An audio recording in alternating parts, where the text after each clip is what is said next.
President Trump reiterated his recognition of the opposition leader Juan Guaido in Venezuela. 2 weeks ago, the United States officially recognized the legitimate government of Venezuela and its new president, Juan Guaido. And we condemn the brutality of the Maduro regime, whose socialist policies have turned that nation from being the wealthiest in South America into a state of abject poverty and despair.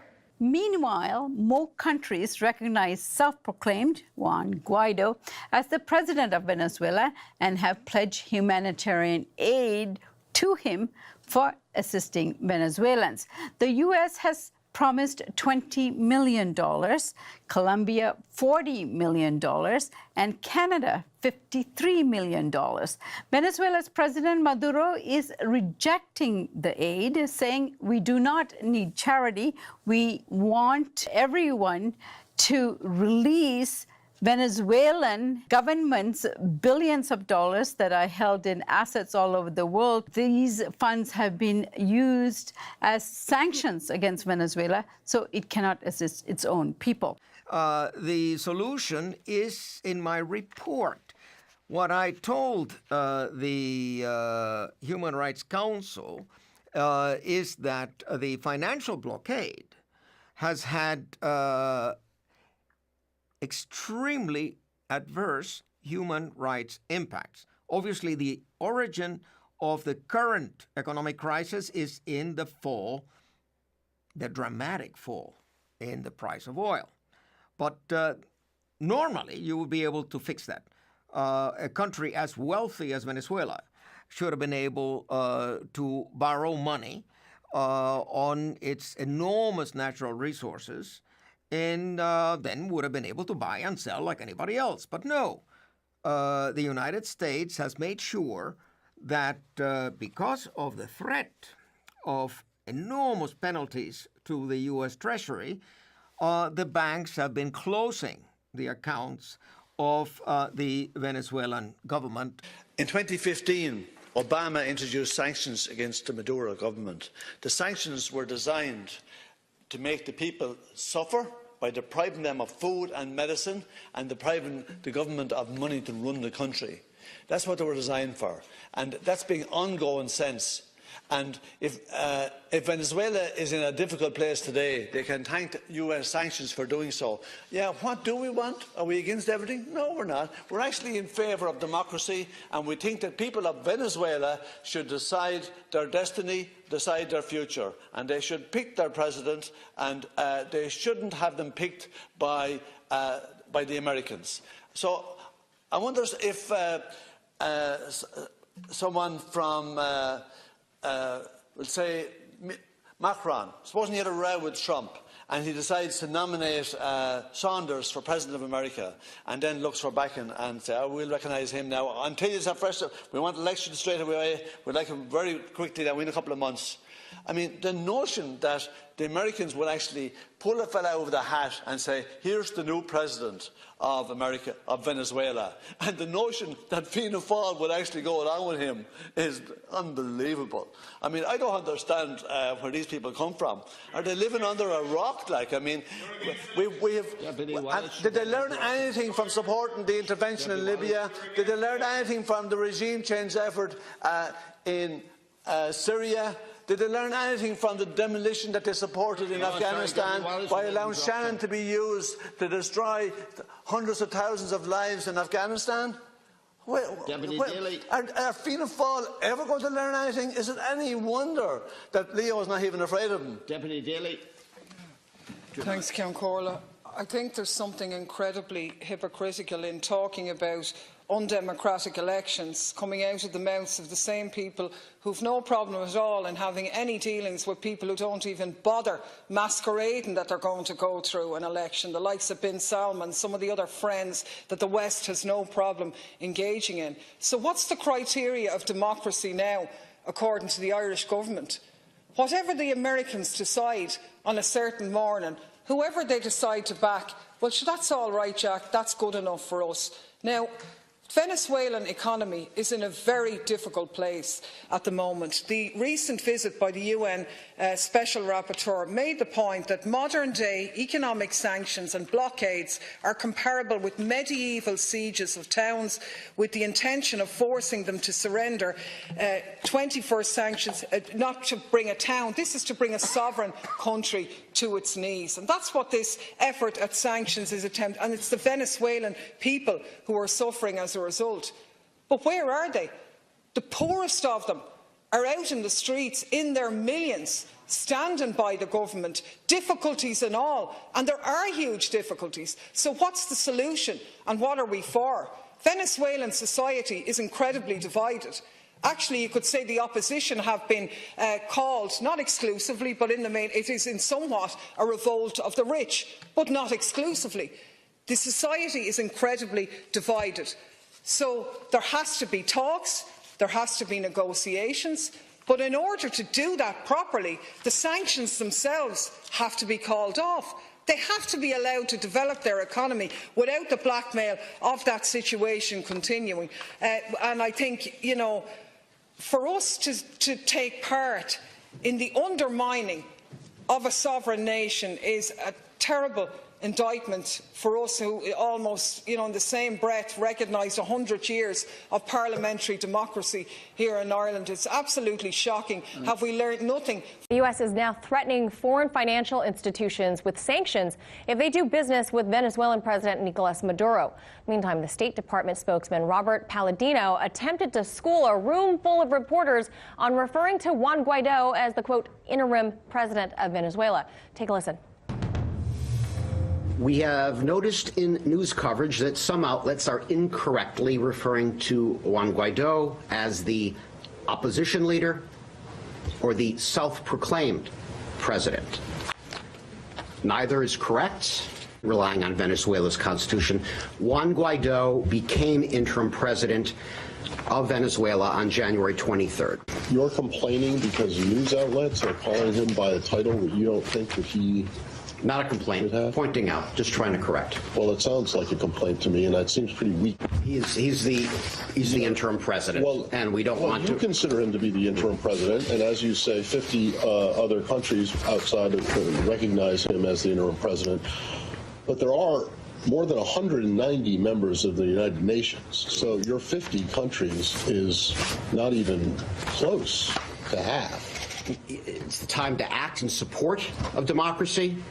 And the news coverage of calling him the legitimate leader, the president, is going to encourage more countries to recognize. We don't want to feed into the rhetoric of the current dictator. Clusters, right, of people in politics, in the administration, and probably next in media following along, who all begin using the same terminology in a very short amount of time. It feels very scripted. That's what it feels like is going on here, an attempt to say we're only going to refer to Guaido in this particular way because we're going to legitimize his government. And by the way, the point that was made by that AP reporter, very important too. 54 countries have agreed with Guaido being president, but that's only about a third of the United Nations countries. So 2/3 don't see him as president. Actually, look, I think to some degree this is a standoff between Russia and America. The Russians have got $10 billion invested in Venezuela and some military assets too. They don't want to lose that. They're going to back Maduro. Well, I think, you know, you raise a good point, but I think it's a little bit more complicated than that because don't forget China also has a lot of... $65 billion there. And they're owed a lot of... They're being repaid through the oil that's coming out of the ground, which is...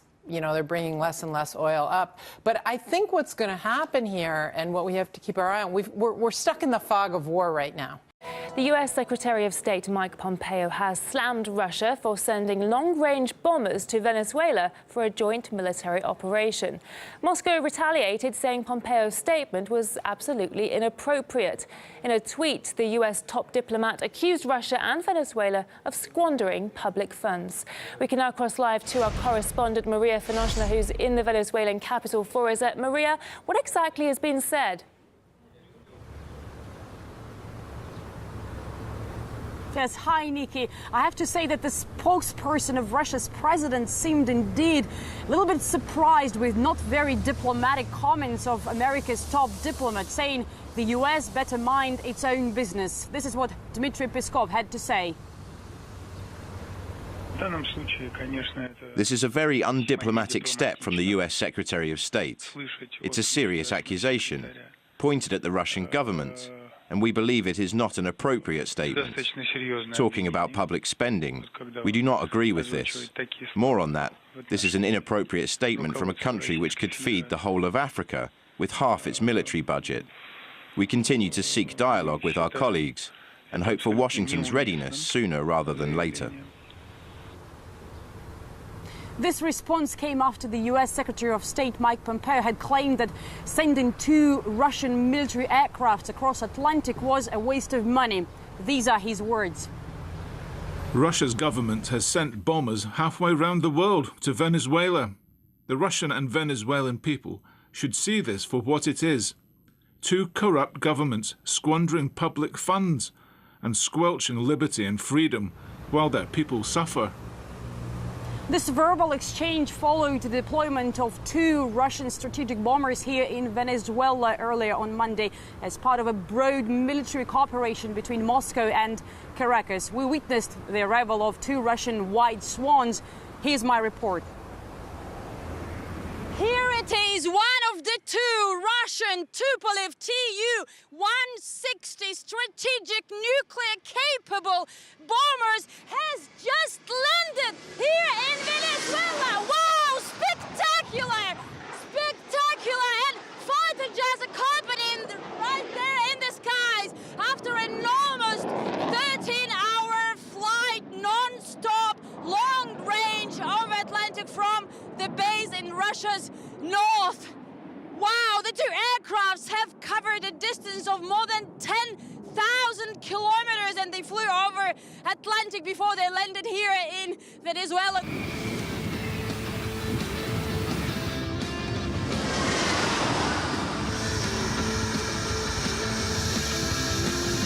Tu-160 is supersonic strategic bomber, Black Jack under NATO classification, known in Russia as White Swan.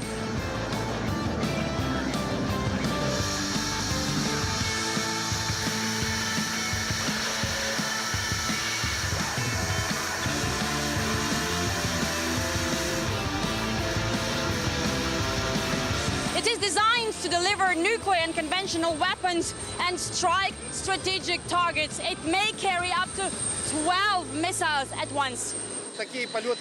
Such flights are useful to us. Within Russia, we can conduct long-distance non-stop flights, but not one like this.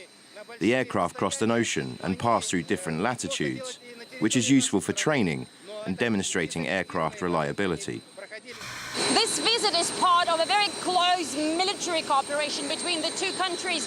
Russia is Venezuela's army #1 provider, with its helicopters, fighter jets, rocket complexes and other weaponry being in active use by the country's armed forces for years already under multi-billion contracts.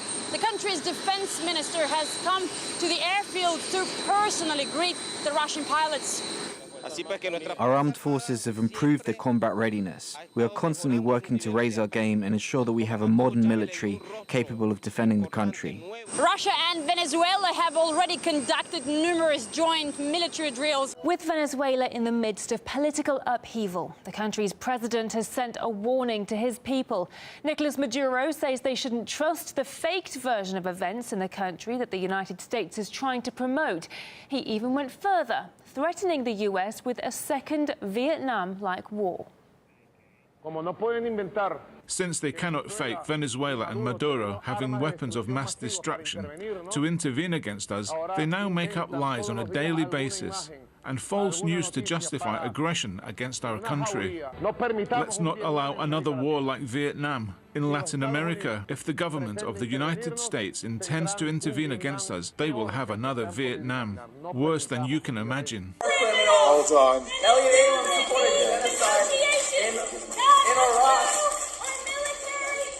Elliot Abrams is going to send weapons to Venezuelan right-wing factions to cause a genocide in Guatemala and El Salvador.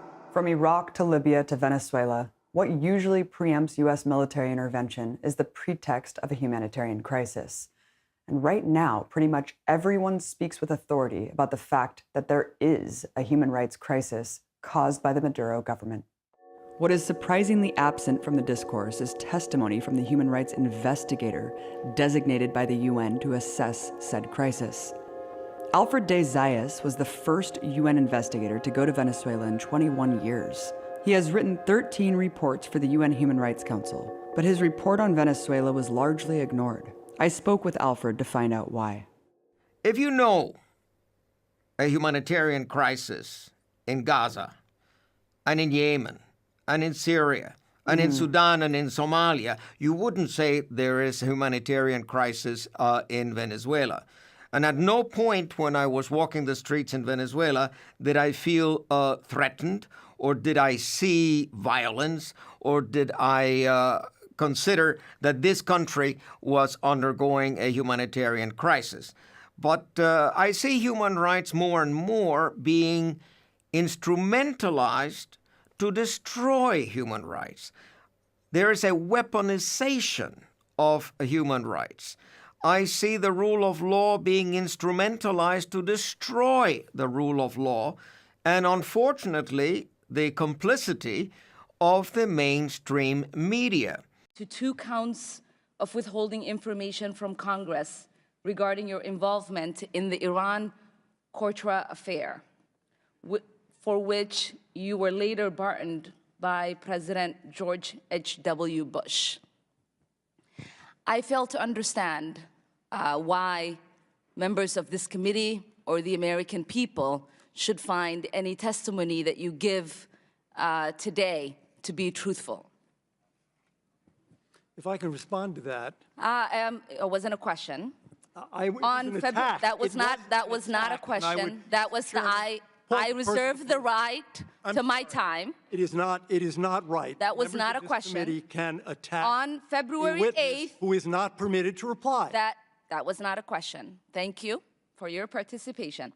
On February 8th, 1982, you testified before the Senate Foreign Relations Committee about U.S. policy in El Salvador. In that hearing, you dismissed as communist propaganda report about the massacre of El Mozote, in which more than 800 civilians, including children as young as 2 years old, were brutally murdered by U.S.-trained troops. During that massacre, some of those troops bragged about raping a 12-year-old girl before they killed them. Girls before they killed them.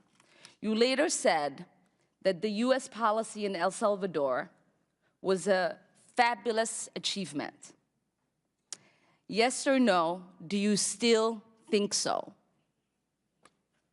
From the day that President Duarte was elected in a free election to this day, El Salvador has been a democracy. That's a fabulous achievement. Yes or no, do you think that massacre was a fabulous achievement that happened under our watch? That is a ridiculous question, and I yes or no? No. I will take that as a yes. I am not going to respond to that kind of personal attack, which is not a question. Yes or no, would you support an armed faction within Venezuela that engages in war crimes, crimes against humanity or genocide, if you believe they were serving U.S. interest, as you did in Guatemala, El Salvador, and Nicaragua? I am not going to respond to that question. I'm sorry. I don't think this entire line of questioning is meant to be real questions, and so I will not reply.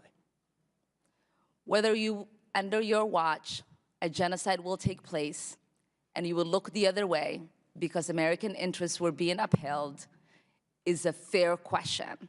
I also want to say that the CIA is trying to have a coup in Venezuela.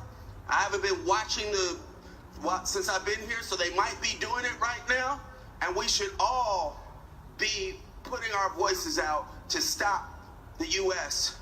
from having regime change for oil in Venezuela. Yeah, look, we're in conversation with major American companies now that are either in Venezuela or, in the case of Citgo, here in the United States.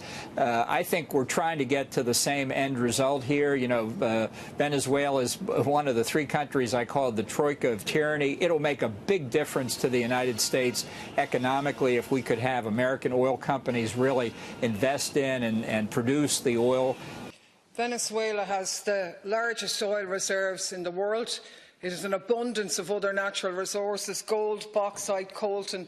But obviously a lot of these resources under the hands of the Maduro government are not easily accessible by US and transnational corporations. Much of the oil industry was nationalised in 1973. And it's quite obvious that this latest coup attempt, because let's remember it's not the first or the only one, the latest coup attempt has been done to get the hands on Venezuelan oil. And I have to say I felt absolutely sick listening to the points that Niall was making.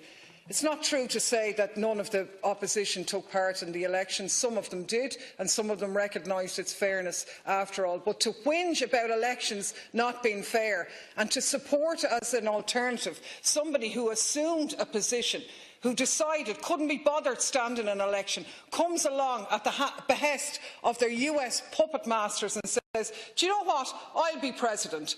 Well, Michael D. Higgins, the turnout in the presidential election in Ireland was 43%. In Venezuela, it was 46%. Do you think if I come along now and say, do you know what, Michael D. doesn't have a mandate, I'll be the president, do we want Donald Trump to come in here and support that over the heads of the Irish people? Because where are the Venezuelan people? They're out on the streets in their millions saying, Yankee, go home. They're saying, hands off Venezuela. They've seen it before. They've seen it in Chile. They've seen it in the interventions in Syria and so on. And I am really sickened to the pit of my being about this one. I think this is a game changer if this is allowed to go ahead. I remember when we were elected here first and we came in here, and I remember Lucinda Creighton standing there and telling us to support the initiative of our European pals in the bombing of Libya. It was for democracy. It was going to make things better for the Libyans.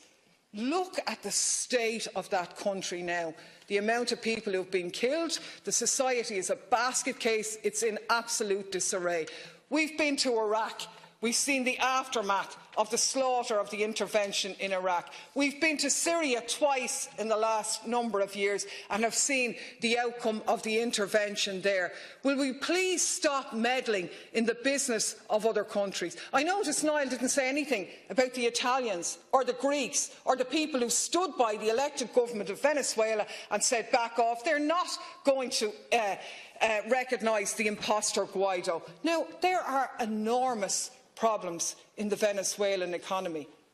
There's enormous problems in our economy, but you know what? The Venezuelans actually managed to build 2 million social houses last year, so they're doing obviously some things right. But the cause of that problem is the sanctions imposed by the West. And we have the report by the recent UN Special Rapporteur, who's the first person to be in Venezuela in 21 years undertaking such a project, and he is very, very clear about what he saw last year about the situation in Venezuela. He said the sanctions are illegal. They could amount to crimes against humanity under international law. This is the former Secretary-General of the UNHRC and an expert in international law. It's the sanctions that are killing people. It's the orchestrated sanctions that have put pressure on the economy, that have forced people to emigrate, that have caused a run on medicines and all of the economic problems that are there, as well as interference with the currency problems, orchestrated in order to weaken the leadership, an attempt that they failed to do under Chavez, now moving in under Maduro. If we were truly neutral, we'd stand in Europe and say, back off, keep out. We should take a lead from the Greeks and the Italians and not slavishly follow the rest of it. I think it's an absolute appalling situation. And talk a bit about the U.S. history of interference of sovereign states and what typically happens when the U.S. does that. Well, either we can look at the history in Latin America, we can go back to the 1953 coup in Guatemala, 73 in in Chile, which this is very similar to because it was make the economy squeeze. We can go to the 2009 coup in Honduras and what that has led to. You look at the masses of people who are trying to get into the United States, most of them coming from Honduras because the coup led to so much violence there. Or let's look in the Middle East and see the disaster in the last 17 years that the U.S. has wrought ever since the invasion of Iraq. And look at Syria and look at Libya, where the U.S. has tried to overthrow governments, in the case of Libya, successfully. Right. So wherever the U.S. has gone in to overthrow a government has led to more chaos and more destruction. And that's why I say, let's not let it happen in Venezuela. Now, the American history of that is no secret to these foreign nations. Why do they continually follow along? Why do they fall in line? I think for a number of reasons. I think many people in Venezuela are really desperate, and they're saying, well, you know, maybe this time it will be a bloodless coup. Maybe this time it will be good. But others are succumbing to the pressure. Other countries of the United States and the U.S. has a history of strong-arming, either carrot or stick, to get other countries on its side. Let's face it, the U.S. continues to be the most powerful nation in the world and has many ways to try to get other countries and groups to support its policies. In Spanish. Hola, I'm Mike Pence, the Vice President of the United States. The United States supports the courageous decision by Juan Guaido, the President of your National Assembly, to assert that body's constitutional powers, declare Maduro a usurper, and call for the establishment of a transitional government. That was the moment Washington put itself into regime change gear.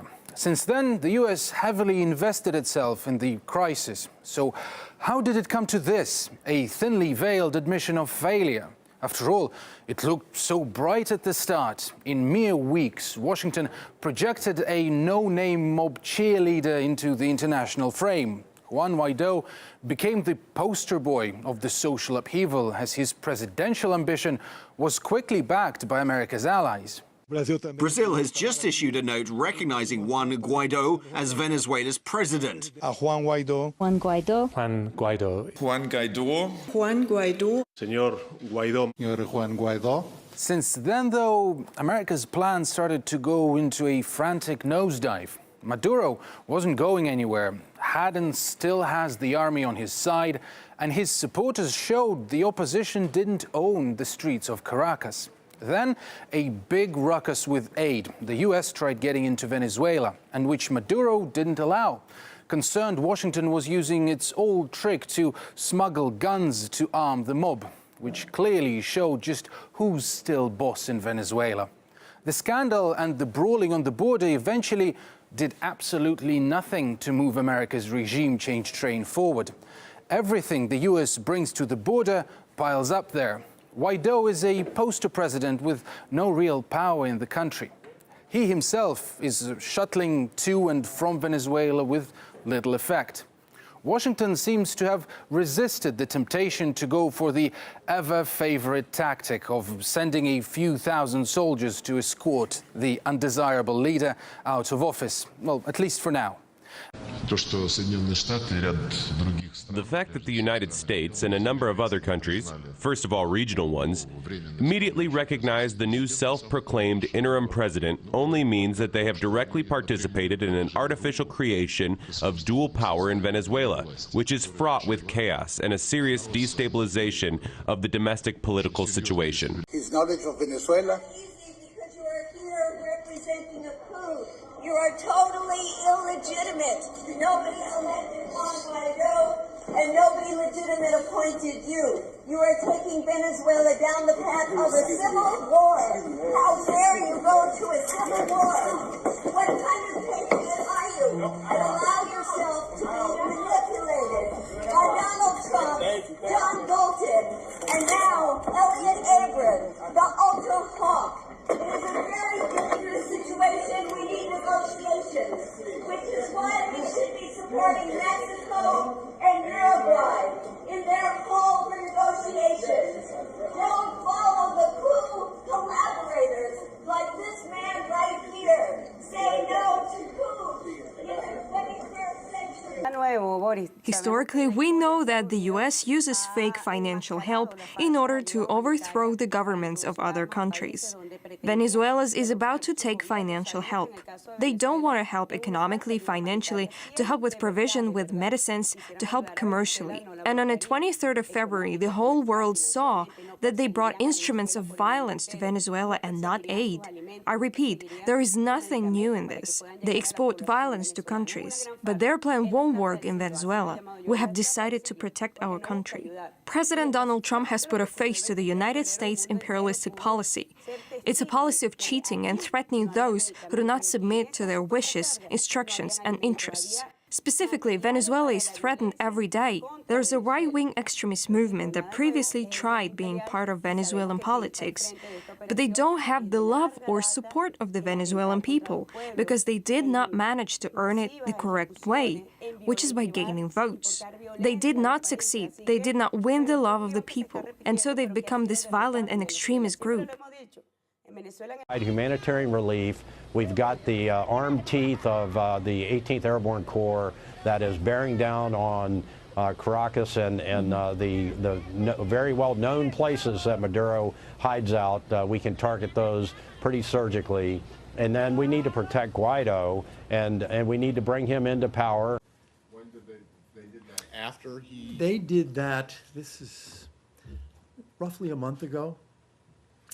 We could try to find the date for you. When he was took the mantle of when president, that wasn't there. That's correct. Can you and do so that people, ex post facto like when that? people ask the question, how do like saying, you know, I was elected for 4 years to be president, and then 2 years in, you changed the rules so that your term didn't start, you know, hasn't even started yet. Well, you don't get a vote because you're not in the National Assembly. But we... You're not the National Assembly either. You're not the National Assembly either. You're not the National Assembly either. Despite that, look, there's no doubt that things are really heating up on the border. It's a border that has things that are heated, and that all it takes in conditions, heated conditions like these, is a spark. That spark, this weekend, came in the form of this picture we're now showing with you. See that? That's a truck filled with humanitarian aid that was set ablaze. It led to accusations that Maduro was willing to burn the aid in order to prevent it from reaching his own people. But we here at RT America looked a little closer, and upon a closer inspection, there are some doubts now that are raised about who actually started this fire. All right, look at this video. See a guy right there in the front? See that video? It's a supporter of Juan Guaido, and he's seen lighting a Molotov cocktail and then throwing it at the police. But it comes up short. There he is. See it right there? And there he is right now actually lighting it. See that? He's filling up the bottle, creating, I guess, the Molotov cocktail that he would eventually throws, and there he is throwing it as he ignites it, and he hits one of the trucks with the supplies. So who actually burnt the truck? Well, maybe that's something we'll drill down on as we move further, but certainly it's a lot less clear than the stories you heard on CNN and, you know, the New York Times, et cetera, right? I reiterate that the United States will hold Venezuelan security forces responsible for the safety of all U.S. diplomatic personnel, the National Assembly, and President Guaido. Any violence against these groups would signify a grave assault on the rule of law and will be met with a significant response. Una guerra, Orla, por favor, le pido a Dios que te ilumine. Es una guerra política del imperio estadounidense, de los intereses de la extrema derecha que hoy gobierna, del Ku Klux Klan que gobierna la Casa Blanca para apoderarse de Venezuela, y han posicionado una estrategia política, comunicacional, diplomática, guerrerista para apoderarse de Venezuela. Do you really think that Ku Klux Klan are ruling America? Pienso que el sector extremista de los supremacistas blancos del Ku Klux Klan dirigen los Estados Unidos. Creo que es una pandilla. Is President Trump a white supremacist? Lo es pública, abiertamente, y ha estimulado a las corrientes fascistas, neofascistas, neonazis dentro de Estados Unidos, dentro de Europa, en América Latina. Es un sector extremista que desprecia al mundo, nos ven como menos, porque solamente creen en sus propios intereses.